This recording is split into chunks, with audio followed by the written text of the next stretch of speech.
warahmatullahi wabarakatuh. Salam penggerak Bapak dan Ibu guru hebat di seluruh Nusantara. Jumpa lagi dengan saya Nungki Kusumawati, calon guru penggerak Angkatan 7 Kabupaten Kendal. Dalam kesempatan kali ini, saya akan mempresentasikan hasil wawancara saya terkait dengan modul 3.1, yaitu pengambilan keputusan berbasis nilai-nilai sebagai pemimpin. Selamat menyaksikan.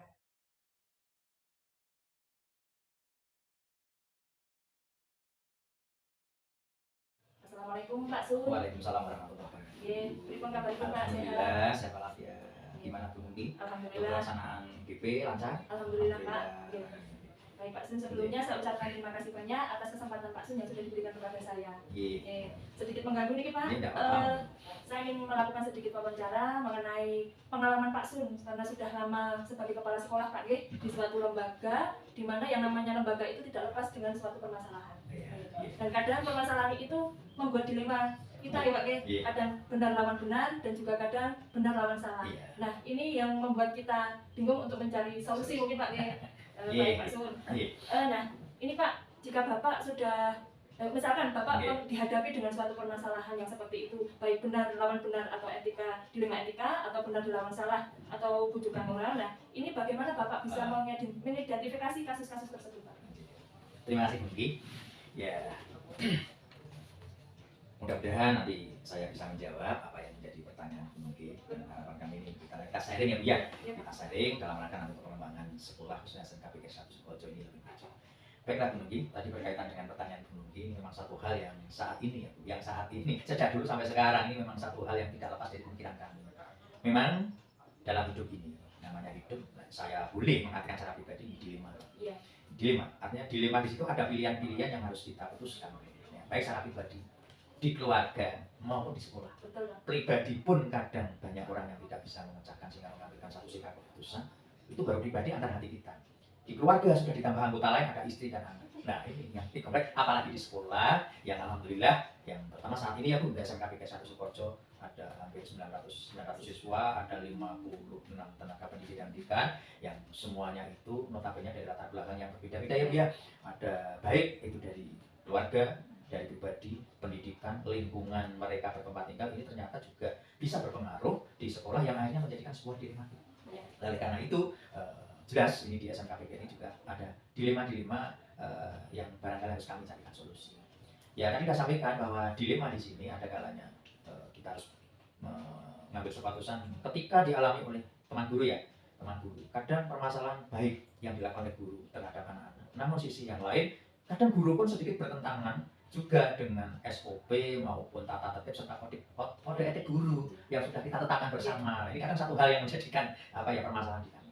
Juga termasuk yang hubungannya dengan siswa pula. Ini juga ada dilematik ketika Bapak Guru, BK, bahkan sampai kepala sekolah ketika harus menentukan sikap. Misalnya anak melakukan sesuatu pelanggaran ya dalam hal baik tata tertib atau yang lain. Walaupun pada dasarnya tata tertib itu sudah kita sosialisasikan, ya SOP juga kita sampaikan, namun kadang anak pun masih melakukan satu tindakan-tindakan yang melanggar dari aturan itu. Nah, dengan dua sisi yang sebenarnya bagus semua, ini juga bagi kami ini sebuah dilema. Dan karena itu kami sampaikan bahwa di SMK PGRI 1 Sukoharjo jujur aja tidak lepas dari dilema-dilema yang terjadi. Nah inilah tugas kami sebagai kepala sekolah, ya tidak lepas dari kerjasama dari semua stakeholder yang ada, ya termasuk karena kami di sini artinya ada di dalam bawahan binaan yayasan ya. Itu mungkin bahwa di sekolah kita, di sekolah kami khususnya SMK PGRI dilema-dilema ini selalu ada. Cuma kadang ya itu lebih banyak yang positif, yang negatif insya Allah ada, tetapi karena kesemangatan dari teman-teman, upaya teman-teman bagaimana memajukan sekolah, mereka selalu bertindak dan berbuat yang positif.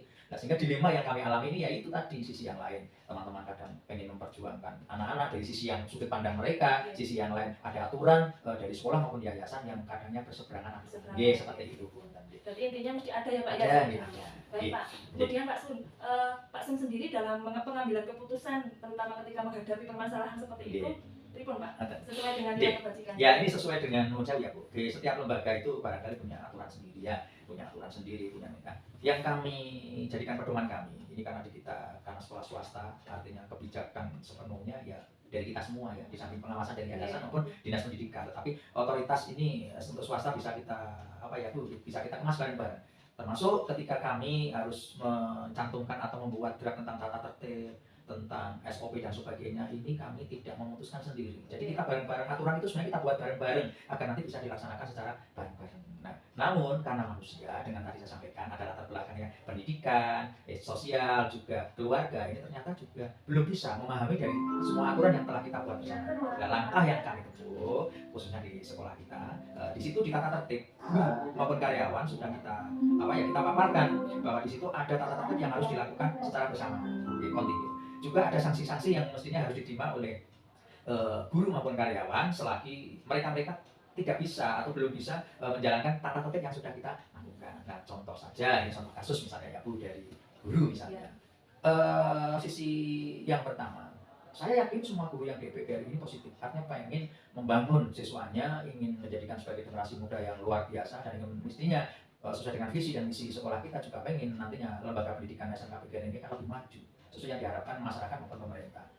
Sehingga kadang saking dekatnya dengan anak-anak dan sebagainya, atau barangkali karena mereka juga sudah memahami tentang latar belakang anak, sehingga ketika ada hal-hal yang mohon maaf yang dilakukan anak-anak itu mereka dibela dengan mati-matian, itu kan bagus sekali. Namun sisi yang lain kadang beliau juga sedikit tidak kurang mentaati dari aturan komitmen yang sudah kita sepakati bareng-bareng. Nah, ini sebuah dilema, sisi yang lain untuk kebaikan anak, namun sisi yang lain sebenarnya juga untuk kepentingan guru, untuk kepentingan sekolah. Nah, ini mungkin yang jadi perhatian kami, apakah nanti artinya tata tertib aturan ini yang mesti setiap tahun harus kita kaji ya, kaji. Nah, ini juga sebuah dilema bagi kami. Kalau guru itu kami tegur, ya dia selalu memberikan jawaban-jawaban yang memang positif untuk anak. Namun sisi yang lain kadang mohon maaf, dia sendiri akan menodai dari SOP atau tata tertib yang sudah kita sepakati bersama dalam rangka memasukkan sekolah. Ini seperti dimana. Namun dalam hal ini ya kami selaku leadership yang ada di sekolah ya mohon maaf setiap tahun kami evaluasi itu. Nah, ini satu. Yang kedua, ini kaitannya bukan juga masih kasus yang di guru misalnya kalau saya ini ya kaitannya etika ya Bu ya. Sisi yang lain tadi kaitannya itu bagus untuk kemajuan anak-anak, untuk kemajuan ini. Ya, itu pun kami perjuangkan. Namun ketika beliau tidak mentaati aturan kebijakan-kebijakan yang telah diterapkan di sekolah kita yang sudah disepakati oleh yayasan misalnya, sehingga mohon maaf, dua hal ini yang saya agak sulit karena keduanya memang bagus. Satu sisi untuk anak, satu sisi mereka untuk sekolah, tapi berseberangan dengan aturan yang sudah sepakati.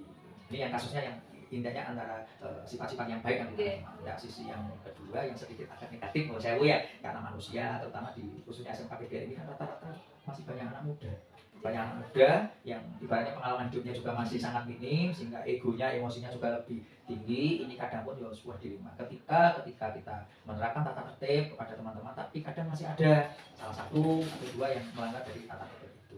Sehingga dengan permasalahan yang ini kami pun juga melakukan langkah-langkah, karena di tata tertib itu sudah berbunyi bagi Bapak Ibu yang tidak bisa mentaati tata tertib ataupun komitmen bersama yang sudah ditandatangani bersama di awal dia masuk ke sekolah, maka kami melakukan tindakan yang pertama adalah ya menurut saya Bu, kita undang, kita ajak untuk bincang-bincang mengenai kekeliruan atau kurang pas atau kesalahan yang dilakukan dia.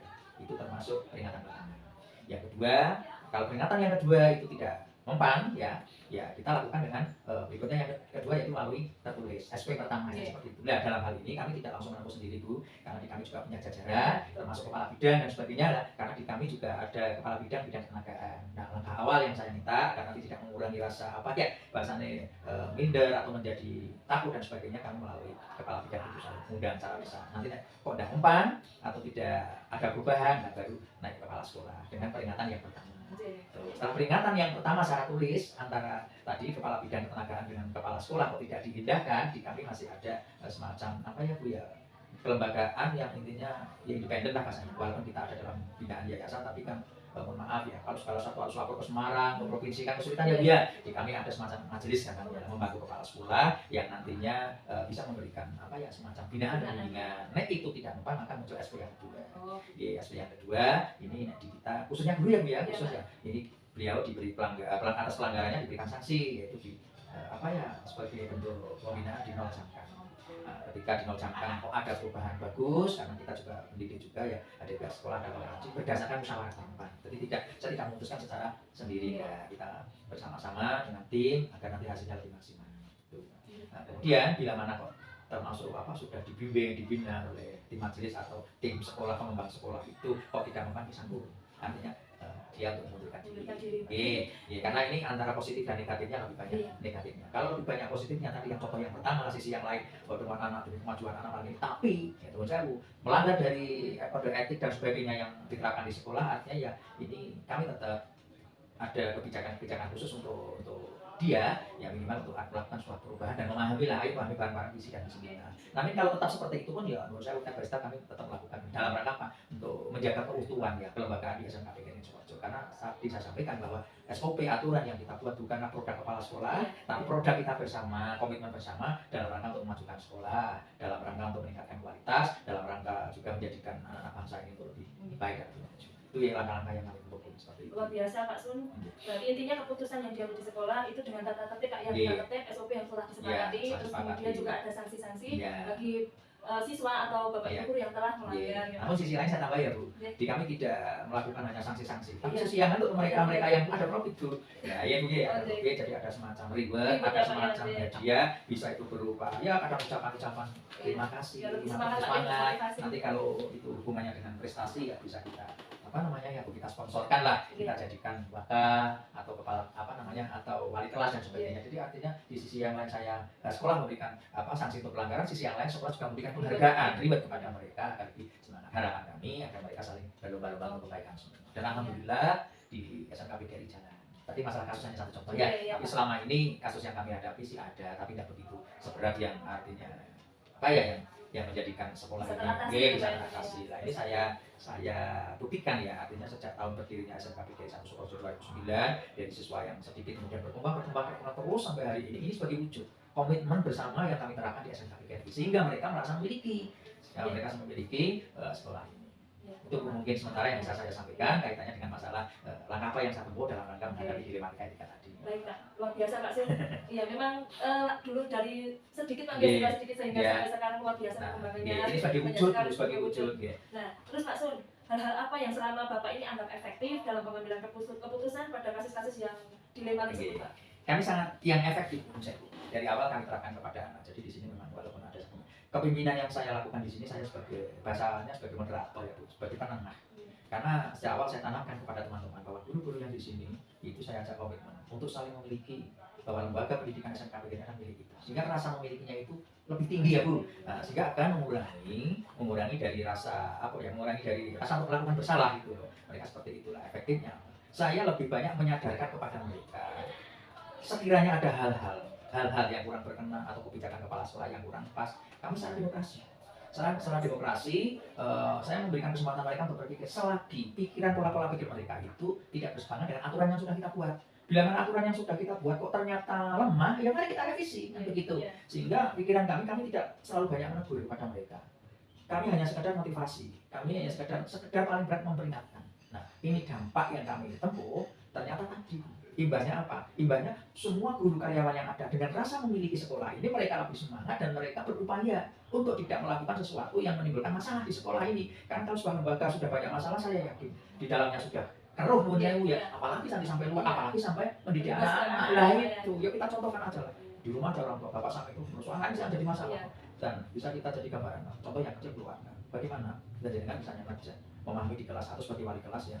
Malah lebih banyak mengenal dengan siswanya termasuk orang tua. Rata-rata ketika orang tuanya bahasa tadi broken ya Bu ya. Hasilnya sama di lembaga kan seperti itu.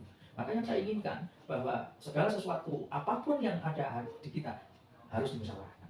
Jadi apa? Mereka merasa saling memiliki, merasa saling dihargai dan dihormati oleh semuanya. Siapa yang menghormati? Ya dari diri kita sendiri. Itu menurut saya langkah yang paling efektif. Saya sebagai kepala sekolah tidak langsung mendukung, saya ajak diskusi bareng-bareng untuk kemajuan sekolah.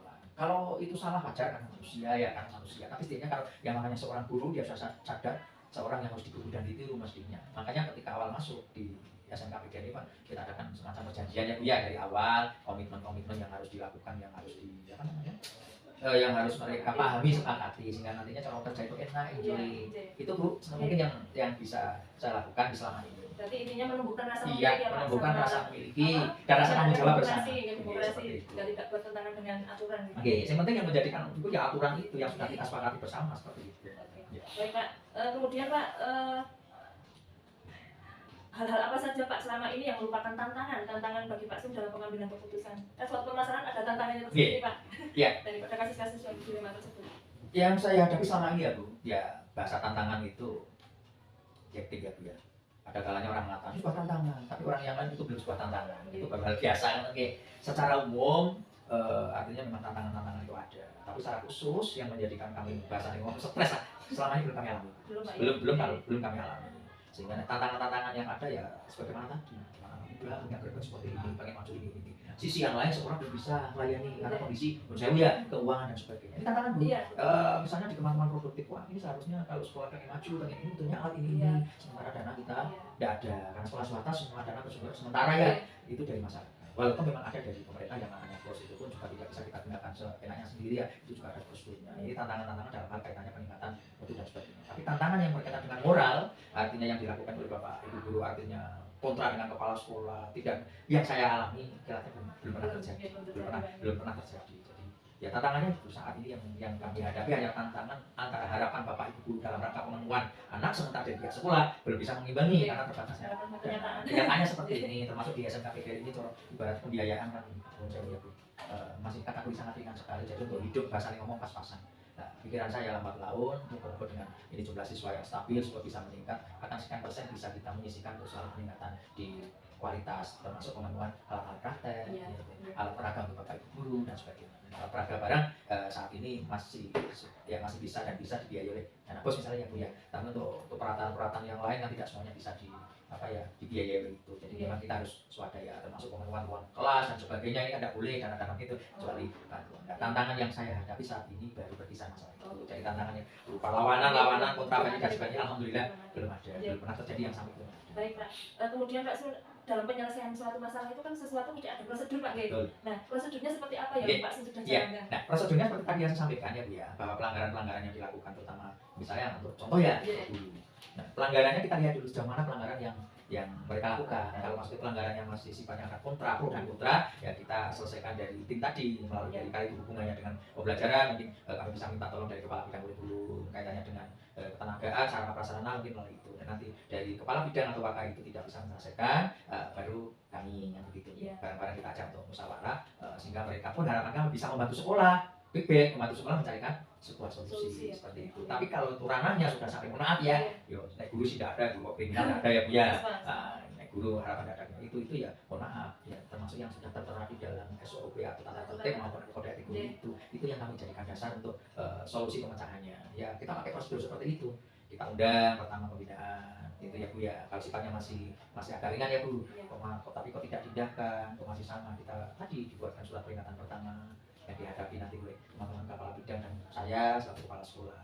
Nanti kalau sudah kedua kok tidak ada perubahan dengan SP pertama, kita buat SP kedua.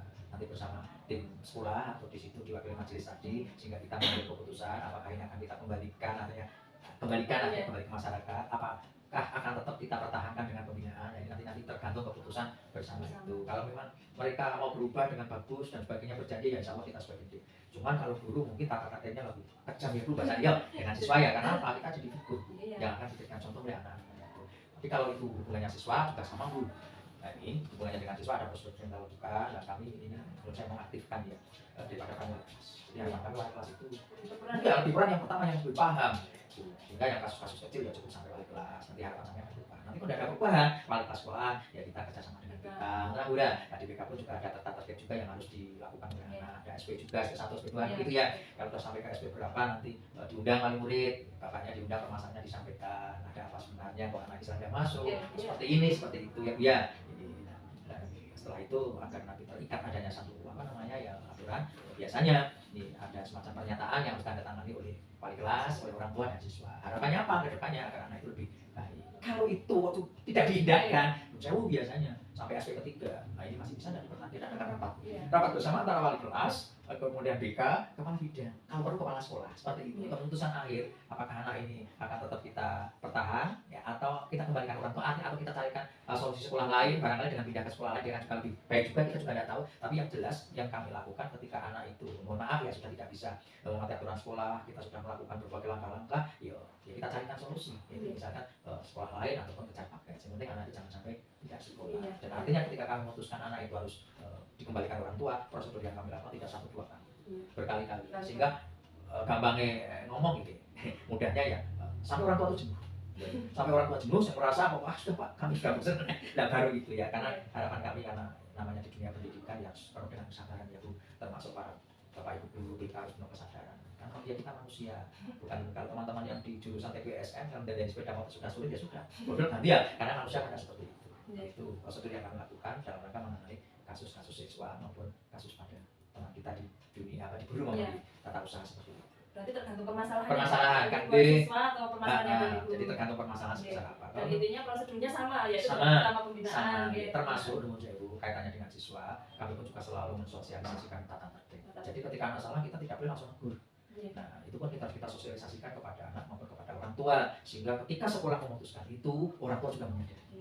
Itu dalam rangka tadi demokrasi pun juga harus kita terapkan untuk Bapak Ibu guru, dan kita harus mendidik juga kepada anak. Anak dikeluarkan pun misalnya dia tidak akan merasa sakit hati dan sebagainya. Dia sudah merasa banyak melakukan kesalahan-kesalahan dan kamu sudah selalu diingatkan hanya dia jenuh sendiri. Itulah kami ketemu. Sehingga dengan demikian seandainya kita mengeluarkan bahasa itu mengembalikan ke orang tua, maka kesan dari orang tua pun tidak akan ada rasa namun dibenci atau tidak suka, tidak ada. Malah dia lebih suka. Contohnya aja misalnya kakak kelasnya di sini dikembalikan karena melanggar aturan yang itu ya, dan orang tahun berikutnya bukan orang tuanya terus marah, hanya tidak, mana adik-adiknya juga disekolahkan lagi. Karena apa? Mereka puas dengan penanganan yang dia perhatian dan penanganan yang diberikan oleh ya sekolah seperti itu. Dia tidak kecewa, malah senang gitu. Berarti sadar memang anaknya yang susah ya. Mungkin seperti itu. Berarti harus membuat kesepakatan bersama untuk peraturan ya. Peraturan harus kita sosialisasikan. Insya Allah tidak akan terjadi pro kontra, tidak akan terjadi apa namanya ya demonstrasi dan sebagainya tidak ada.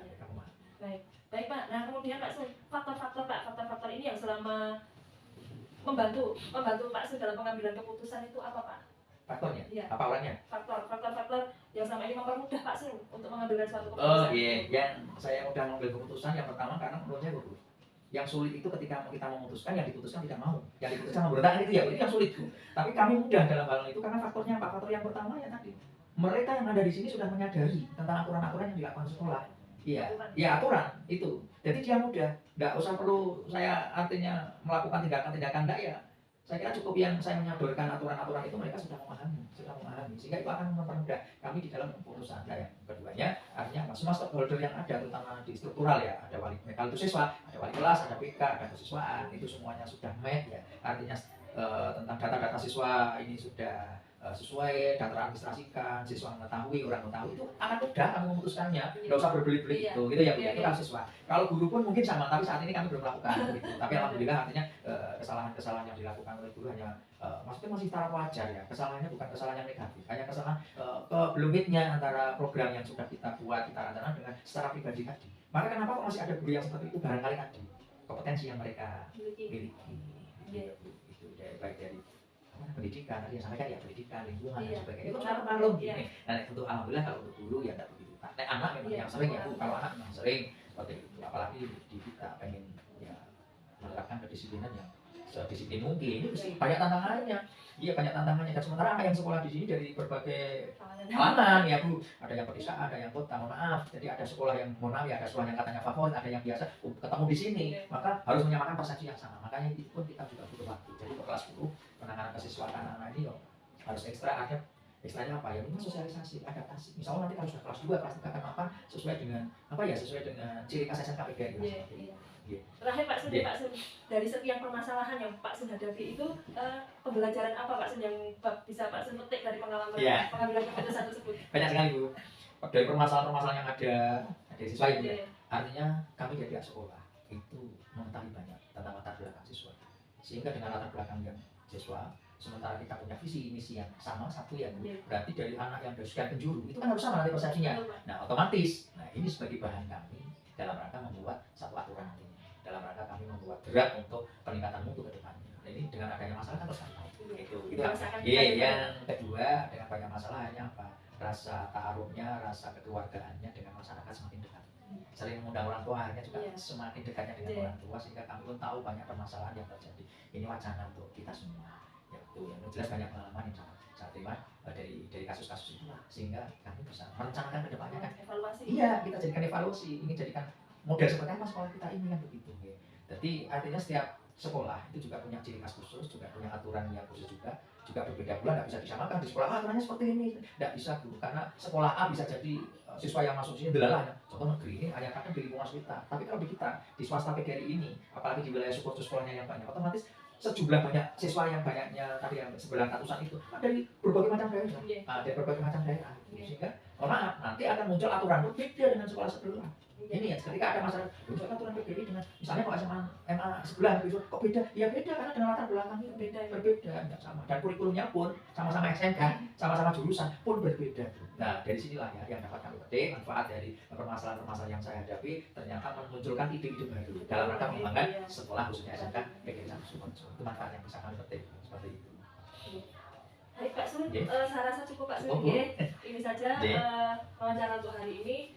Saya sudah mendapatkan banyak hal, sudah mendapatkan banyak pembelajaran buat diri saya dengan pengalaman-pengalaman Pak Sun ketika menghadapi berbagai macam masalah. Ternyata luar biasa sekali, dari mulai merancang, terus kemudian menyelesaikan, kemudian mengambil keputusan dan juga secara prosedur Pak dan menghadapi permasalahan tersebut. Terima kasih atas uang waktunya.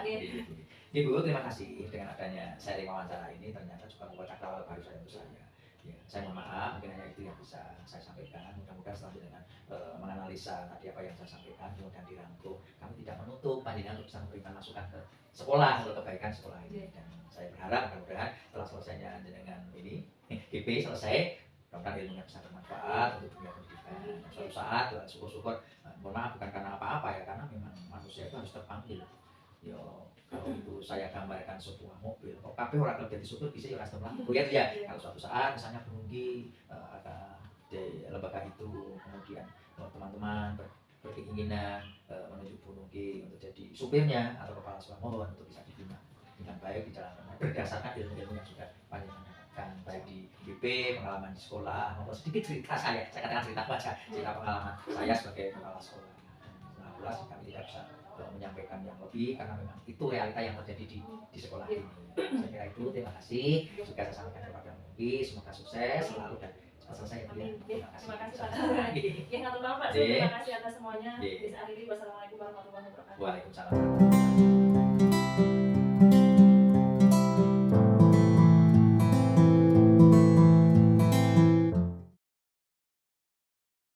Assalamualaikum Pak Yosi. Waalaikumsalam. Sehat Bapak? Amin.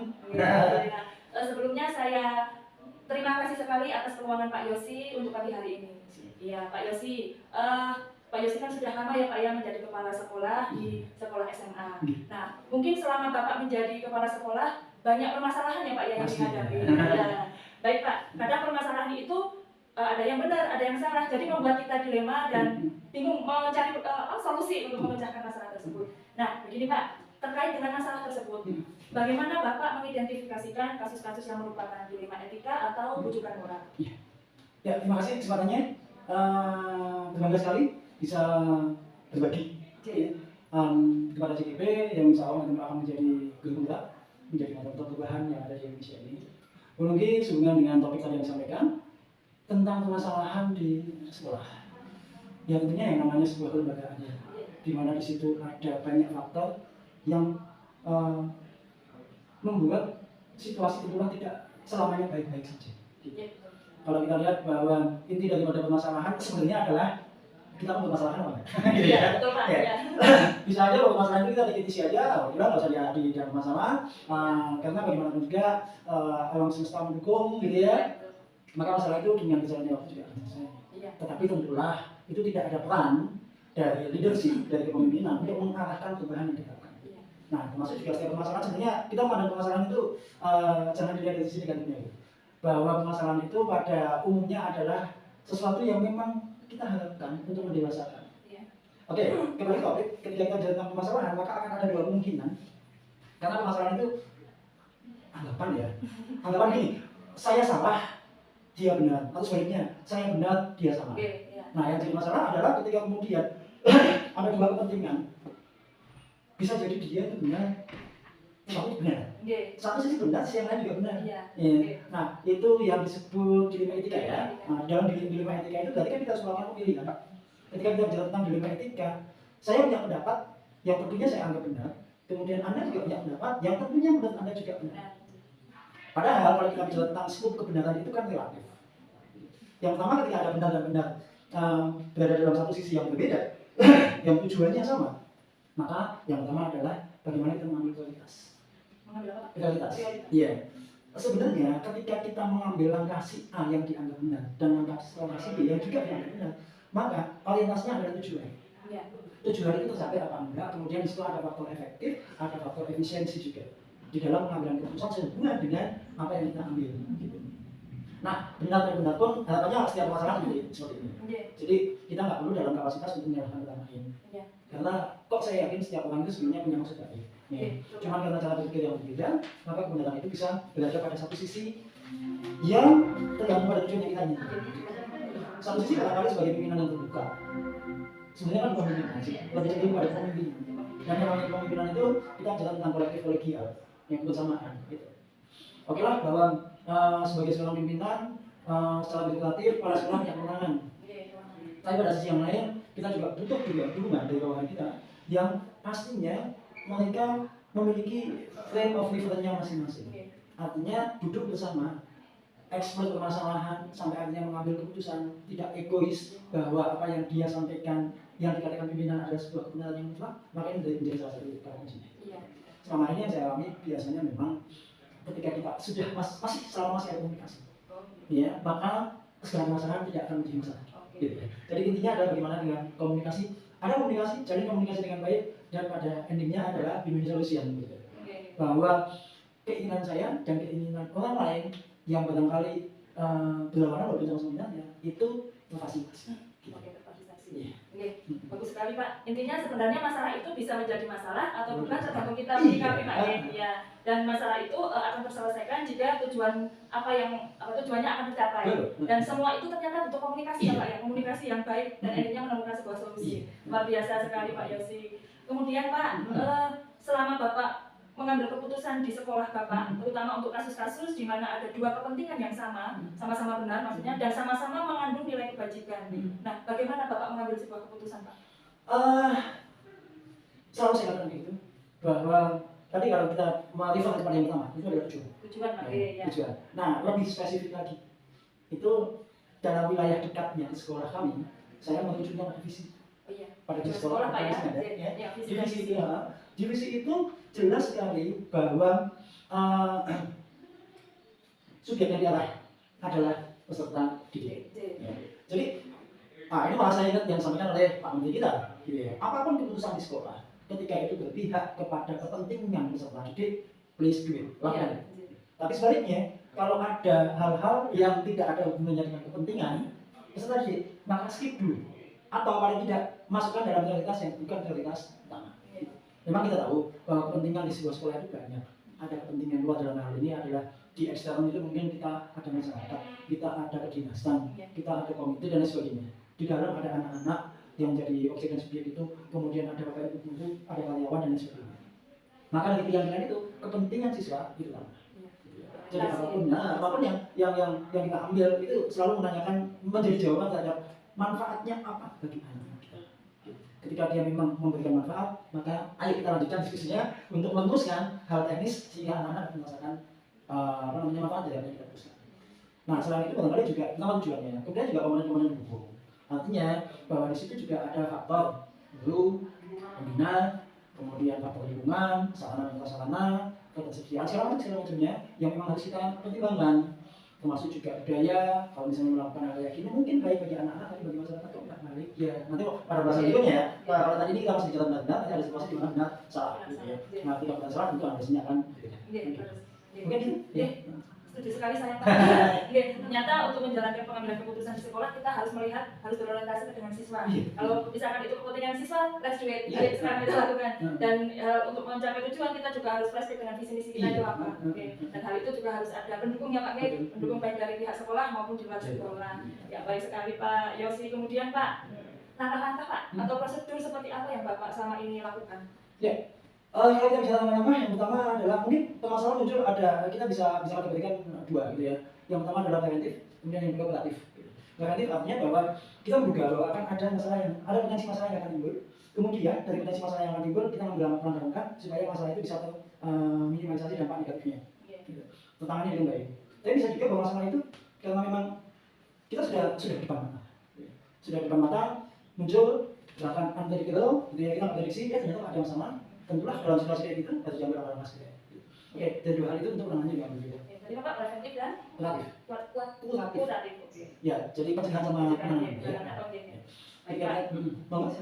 Nah, kemudian Pak, hal-hal yang selama ini Bapak anggap efektif Pak dalam pengambilan keputusan itu apa Pak? Nah, ini tadi kayaknya belum lengkap.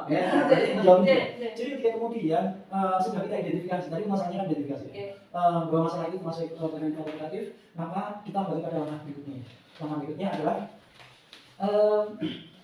analisis terhadap masalah itu.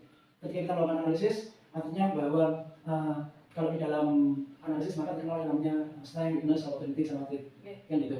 Jadi kita lihat kekuatan kita di mana, kemudian kemungkinannya bagaimana, tantangannya bagaimana, kemudian penyelesaiannya bagaimana, treatmentnya bagaimana, kan gitu. Nah, walaupun itu tidak harus secara kita seperti ya, tapi kepala kita akan menjadi 4 bagian gitu ya. Ini ada tantangan, ada kemungkinan, ada segala macam.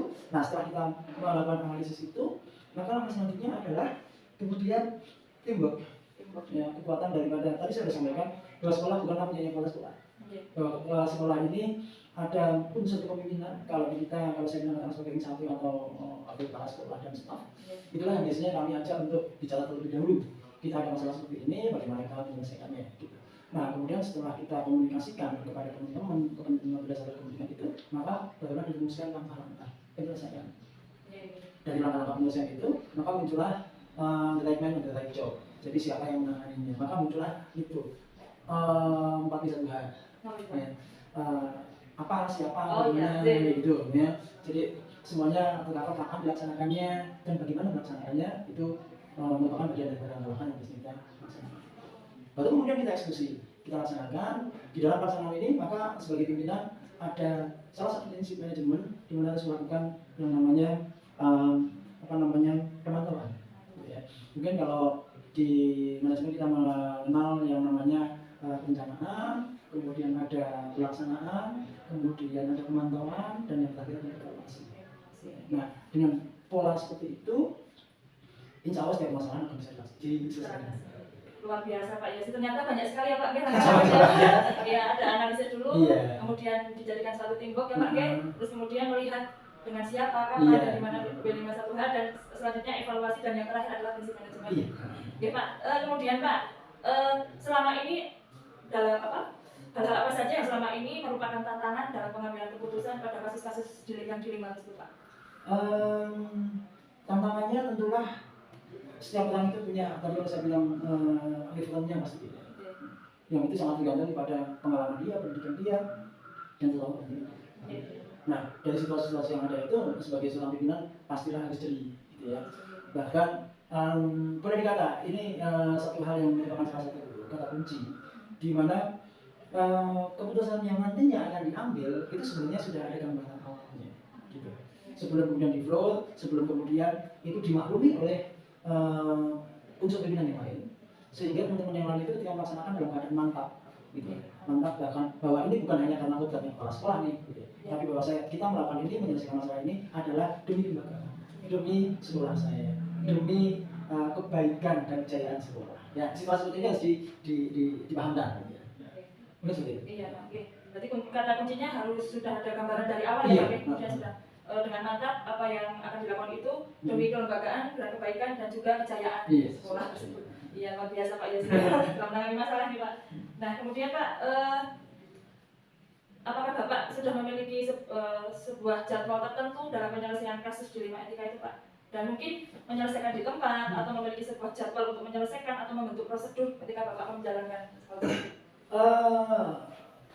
Pertanyaan ini lebih pada bagaimana seorang melakukan prinsip manajemen yang tadi sudah saya sampaikan. Bahwa di situ ada yang namanya perencanaan. Setelah melakukan perencanaan tentulah dia akan melaksanakan perencanaan itu. Kemudian dia akan melakukan controlling, melakukan yang diinginkan dan akhirnya kalian mengevaluasi. Nah, sehubungan dengan pertanyaan tadi bahwa apakah ada penjadwalan, Iya. gitu ya. Kita bisa secara lembagaan bahwa secara kelembagaan sekolah itu memang dituntut ada proses manajemen yang tadi saya sampaikan.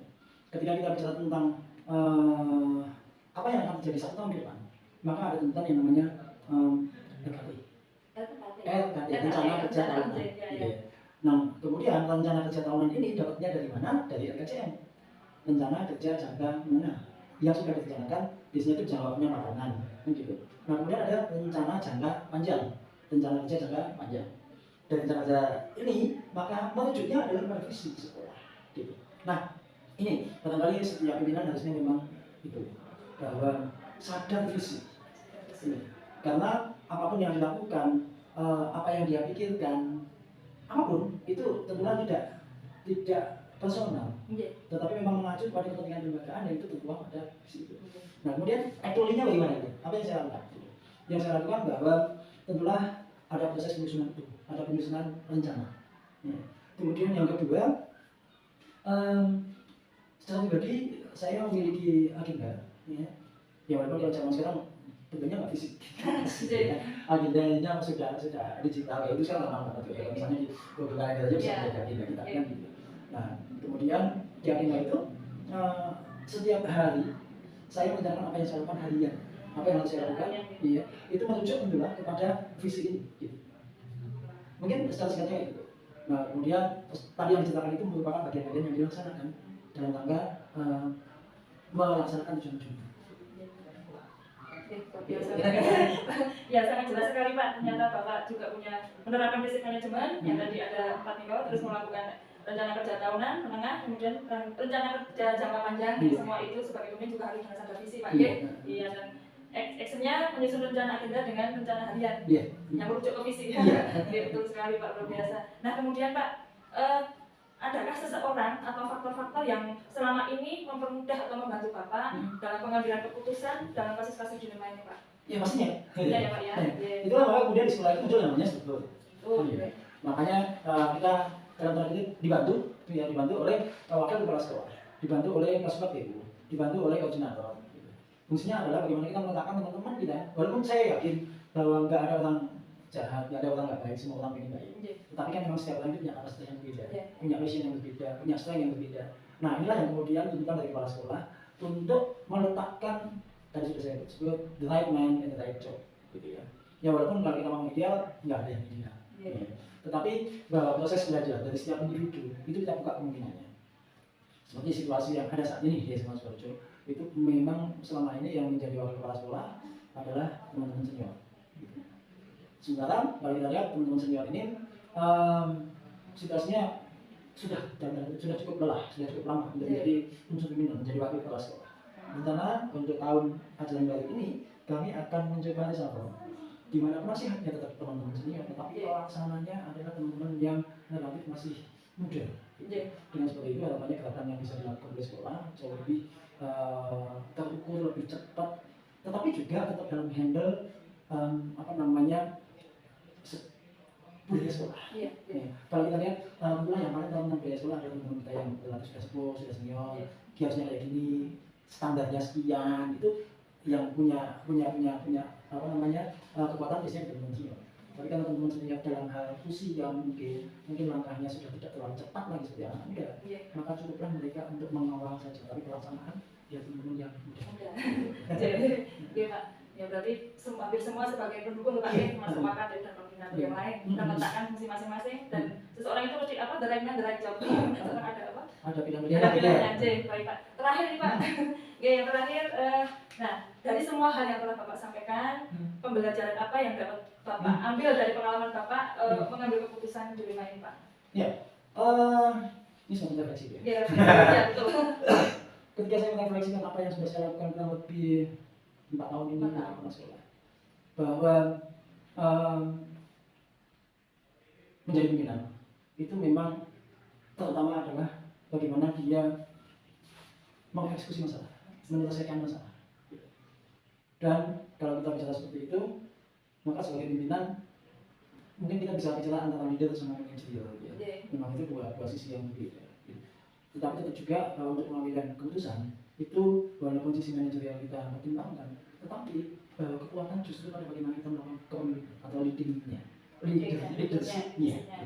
Dan ketika kita bicara leadership, sebenarnya sederhana diucapkan. Itu begini, Bu. Oke, jadi yang namanya pemimpin itu yang pertama tahu. Ya. Kemudian yang kedua, dia tahu, kemudian dia menunjukkan jalan. Dan yang terpenting adalah dia juga jalan di jalan itu. Kalau ini biasanya saya memang basically-nya di situ. Jadi setiap kali ada LDK, maka saya sampaikan kepada anak-anak ada kata-kata kemungkinan bahwa who is leader, saya pemimpin itu. Leader is one, pemimpin adalah seseorang yang knows the way, tahu jalan, shows the way, menunjukkan jalan, dan goes the way. Artinya menunjukkan jalan, dan dia jalan. Jadi dia ikut jalan di situ. Itulah yang namanya kepemimpinan. Maka dengan pola seperti itu, insya Allah saya yakin bahwa apalagi sekolah orang dewasa, pola pendekatan pedagogi nggak adalah yang dianggap yang mau diterima. Pengennya adalah diajak. Kemudian juga bahwa ketika ada teks, ketika ada tugas, maka kalimatnya bukan sana kerja, tapi ayo kita kerja. Yang artinya bahwa ketika kita bicara kayak gitu, kita terlibat di dalamnya. Sesederhana pemimpin adalah ketika dia berada di sebuah komunitasnya, dia itu tidak punya arti apa. Tetapi ketika dia tidak ada, barulah ketahuan bahwa sebenarnya kata kuncinya ada dia. Ya, kalau kita menjadi pemimpin, bukan ketua, bukan kepala ya, itu biasanya terasa sekali kalau nggak ada. Tetapi ketika dia nggak ada, kayak ini apapun, nggak ada lagi nggak masalah. Dibutuhkan rasanya tidak dibutuhkan. Tapi nyatanya bahwa sebenarnya dia, karena dia ikut bergerak. Ya, karena dia ikut bergerak di situ, sebetulnya larut dalam permasalahan, larut dalam penyelesaian masalah. Mungkin seperti itu. Luar biasa Pak Yosi. Ternyata saya di sini banyak menangkap pembelajaran dari Pak Yosi sebagai kepala sekolah dan juga sebagai pemimpin Pak. Oke, ya saya rasa seperti itu Pak. Oke, terima kasih sekali atas ruang waktunya dan alhamdulillah saya menyerap banyak ilmu dari Pak Yosi. Suatu saat mungkin saya harus menerapkan apa yang dari Pak Yosi bisa diambil positifnya ya Pak. Ya, terima kasih sekali. Sekian Pak dari saya untuk wawancara kali ini. Terima kasih sekali atas perhatiannya. Wassalamualaikum warahmatullahi wabarakatuh. Waalaikumsalam warahmatullahi wabarakatuh.